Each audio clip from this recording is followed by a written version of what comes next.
안녕하세요. 행동하는 의사의 회원 한의사 권윤영입니다. 오늘은 한의학 상식 첫 번째 주제인 소화불량에 대해서 이야기해 보겠습니다. 이곳은 제가 운영하고 있는 인천에 있는 한의원인데요. 많은 분들이 소화불량을 호소하시면서 오는 경우가 있습니다. 소화가 안 된다고 할 때 흔히들 배가 아플 거라고 생각하시는데 사람들에 따라 소화가 안 될 때 느끼는 증상은 매우 다양합니다.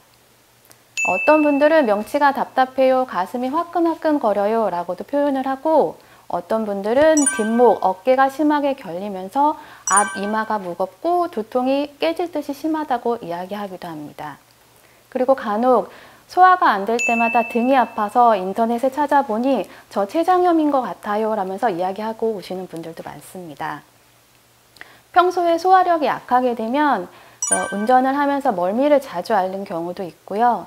위장의 부담으로 생긴 위장열에 의해 입안에서 입냄새가 자주 나는 경우도 있습니다. 그리고 남들보다 눈곱이 자주 끼고 콧물이 잘 난다든지 목에 가래가 잘 생겨서 늘 뭔가 걸려있는 듯한 느낌을 가지기도 합니다. 만성 비염을 앓고 있는 환자분들 중에 대다수는 소화불량을 동반하는 경우가 굉장히 많은데요.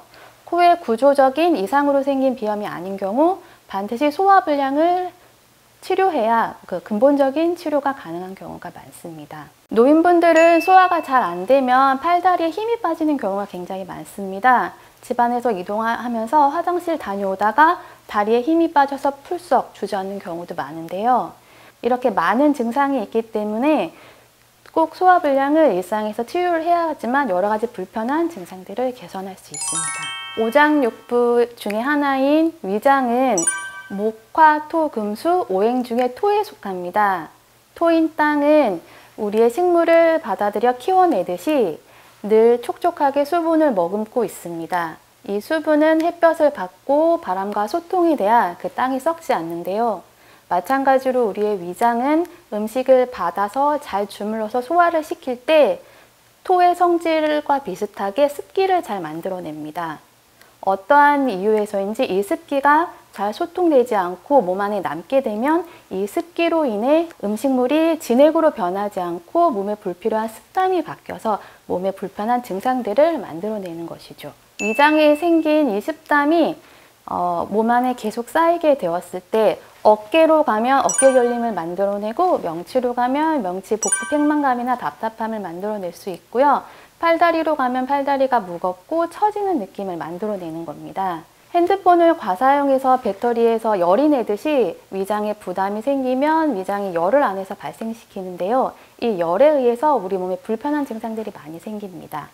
위장열은 위로 뜨게 되어 있고 입안에 구내염이나 입냄새를 만들어낼 수 있고요. 예민한 감각기관인 눈에 충혈을 일으키고 콧물, 가래를 만들어내고요. 그리고 얼굴 트러블, 여드름을 많이 만들어냅니다.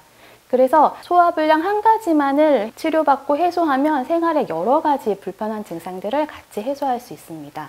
요즘은 바쁘다 바빠 현대사회를 살면서 아침은 거르고 점심은 급하게 먹고 뒤늦게 저녁을 먹거나 야식을 먹으면서 위장에 부담을 일으키는 생활 습관들이 굉장히 많습니다. 위장이 부담이 되어 열을 발생하면 그 다음은 씻고 다시 열을 발생하고 씻고 이 생활 습관을 반복하다 보면 결국에는 위장의 기능이 떨어지게 됩니다. 늘 복부가 팽만하고 답답해서 위장 내시경을 했는데 검사상 아무런 이상이 없지만 나는 불편하다 이렇게 호소하시는 분들이 많은데요.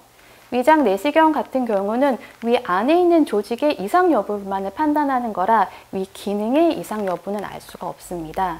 그래서 기능성 소화불량은 꼭 한의원에 와셔서 진찰하고 치료받는 것이 좋습니다. 한의원에 내원하시는 분들 중에 본인이 소화불량을 겪고 있는지 모르고 계시는 분들도 있습니다. 진맥을 해보면 분명히 소화불량이 있는데 내가 하루 세 끼를 다 먹고 있으니 나는 소화가 잘 돼 라고 인식하고 계시는 분들이 많은데요. 꼭 세 끼를 다 먹는다고 해서 위장이 튼튼하고 소화가 잘 되는 것만은 아닙니다. 소아의 경우에는 만성 소화불량이 키성장, 성장지연을 야기할 수도 있고요. 노인분들에게는 의욕상실, 기력쇠진을 야기할 수 있기 때문에 쉽게 보실 일은 아닙니다. 최근에 한의원을 내원해 주신 70대 환자분이 계셨습니다. 이분은 가족 가족들 사이에서 신경질쟁이로 통할 만큼 평소에 짜증이 많으셨던 분이셨는데요. 평소에 소화가 잘 안 되고 한 끼 먹기도 불편하다고 하셨고, 추위를 많이 타시고 목에 가래가 잘 생겨서 늘 침을 삼킬 때 목에 무언가 걸려 있다고 호소하셨습니다. 이분은 조심스럽지만 이분의 성격은 매사 완벽함을 추구하시고 늘 정확해야 되고 사소한 일에도 후벼 파는 그런 성정이 있으시기 때문에 그런 성정으로 인해 위장이 결국 허능해진 케이스로 보았습니다. 소화가 잘 안 되는 노인분들의 주된 특징 중에 자다가 종아리나 발목에 힘을 주었을 때 쥐가 나는 경우가 많습니다. 이게 피로에 의해서 근육 피로가 나타나는 경우도 있지만 소화가 약할 때 팔, 다리 저린 증상이나 쥐가 나는 증상들이 많이 나타납니다. 이분은 소화가 안 되는 장무력 증상으로 인해 매사 의욕이 없고 짜증이 많고 활동을 하지 않고 주로 집에서 머무는 경우가 많다고 하셨는데요. 이분을 침, 뜸으로 치료하면서 순환 처방으로 10첩씩 한 달 이상 복용을 시키게 했습니다. 최근에 이분은 산책을 할 의욕이 생기고 가족들과 대화를 나누면서 웃는 일이 많아졌다고 하십니다. 이렇듯 소화불량 하나만 치료해도 여러 가지 생활이 많이 개선이 됩니다. 소화의 경우 배탈 아니면 감기인 경우가 많습니다. 우리 아이는 감기, 너무 과식하지 않는지 두 가지를 항상 체크를 해야 되는데요. 아이들에게 소화불량이 야기됐을 때는 체격에 비해 체력이 약한 아이로 키울 수 있고 이게 만성화됐을 때는 성장 지연을 야기할 수 있습니다. 소화불량이 있는 아이들은 눈곱이 잘 생기고 만성비염을 가지고 있는 경우가 많고 눈을 잘 비비고 가렵고 눈 아래에 다크서클이 있는 경우가 흔합니다. 저녁에 고기 반찬을 많이 먹는 아이들의 경우에는 밤에 자면서 소화를 하느라 위장이 부담이 생기기 때문에 그 위장열로 웃옷을 벗고 아니면 자다가 시원한 벽에 붙어서 자려고 한다든지 그런 모습을 보여줄 수 있습니다. 우리 아이가 혹 이러지 않는지 한번 체크해 보세요. 28세 직장인 여성이 소화불량으로 한의원에 내원한 경우가 있었는데요. 이분의 가장 특징적인 부분이 평소에 냉대야가 많다는 것입니다. 여성분들이 월경의 특성을 가지고 건강이 어느 정도인지 체크해 볼 수 있는데 평소에 유난히 냉대야가 많이 늘었다면 꼭 소화불량과 피로도를 체크해 보셔야 됩니다. 소화가 잘 안 돼서 생긴 이 습기가 몸에 있는 경맥, 대맥을 따라 아래로 처지면서 냉대야를 많이 만들어내는 경우가 있습니다. 소화가 잘 안 되면 쉽게 피로해지고 눈이 잘 충혈되고 얼굴에 여드름도 많이 생길 수 있고 이분도 그런 케이스였습니다. 그래서 꾸준히 내원하여 침치료하면서 한약을 복용시켜서 지금은 많이 개선된 상태입니다. 이번에는 평소 소화력이 약한 분들을 위해 평소에 생활관리를 할 수 있는 팁을 말씀드리겠습니다. 평소에 건강하신 분이 체하신 경우라면 한두 끼 정도 굶으면서 치료를 하시는 게 좋습니다. 굶는 게 치료가 될 수 있는데요. 굶다가 식욕이 살짝 항진되는 경우가 있는데 이때 바로 평소 식사로 다시 이행하시면 다시 체하실 수 있으니 한 2주 정도는 식생활을 조심한다고 생각해 주시면 됩니다.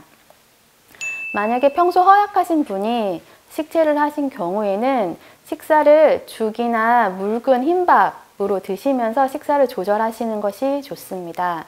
마찬가지로 위장이 조금 살아나려고 할 때 식욕이 항진되기 때문에 식욕이 살아나네, 위장이 돌아왔나 보다 생각하시고 다시 평상시기를 하지 마시고 2주 정도는 조심해서 식사를 하시면 됩니다. 만약 평소 지병이 있거나 많이 허약하신 분들이 체하신 경우에는 식사를 줄이진 마시고 이온 음료나 꿀물을 드시면서 식체가 해소될 때까지 기다리시는 것이 좋습니다. 단 당뇨가 있는 환자분들의 경우에는 꿀물의 장복을 조심하셔야 합니다. 위장이 약하고 자주 소화불량을 증상을 가지고 있는 분들은 평소에 식사하실 때 국이나 물에 말아먹는 습관이 있는 건 아닌지 한번 체크해 보셔야 합니다. 목 넘김이 편하다고 국이나 물에 말아먹는 습관이 있으면 위장을 오히려 늘어지고 무력하게 만들 수 있어서 장기간 이 생활이 반복됐을 때 위장 기능을 약화시킬 수 있습니다. 그리고 소화가 잘 안 될 때 콜라나 사이다, 탄산음료를 드시는 경우도 많은데요. 트름이 나면서 일시적으로 내려가는 느낌이 있어서 시원하다고 생각하시지만 콜라, 탄산, 커피 등의 카페인 음료는 오히려 소화불량을 야기시키니 조심해 주시기 바랍니다. 평소에 매실차, 무즙, 호박죽, 식혜, 귤 껍질차를 준비해 두셨다가 소화불량이 생겼을 때 집에서 상시적으로 드셔도 소화불량을 해소하는 데 도움이 많이 됩니다. 식사를 하시고 바로 눕지 마시고 가벼운 산책이나 스트레칭을 통해 위장 운동을 촉진시켜 주는 것도 좋습니다. 그리고 소화불량이 있었을 때 해소할 수 있는 혈자리를 알려드릴 텐데요. 우리 손에 보시면 엄지와 검지 사이에 움푹 들어간 이 자리가 합곡혈입니다. 발에서도 마찬가지로 엄지발가락과 검지발가락 사이에 있는 혈자리를 태충혈자리라고 하는데 이 네 지점을 사관혈이라고 부릅니다. 명치가 답답하고 소화가 안 될 때 이곳을 지그시 눌러주면서 지압을 해주시면 소화불량을 해소하는 데 도움이 됩니다. 오늘 한의학 상식 소화불량에 대해서 알아보았는데요. 도움이 되셨다면 구독, 좋아요, 알림 설정 필수 부탁드리겠습니다.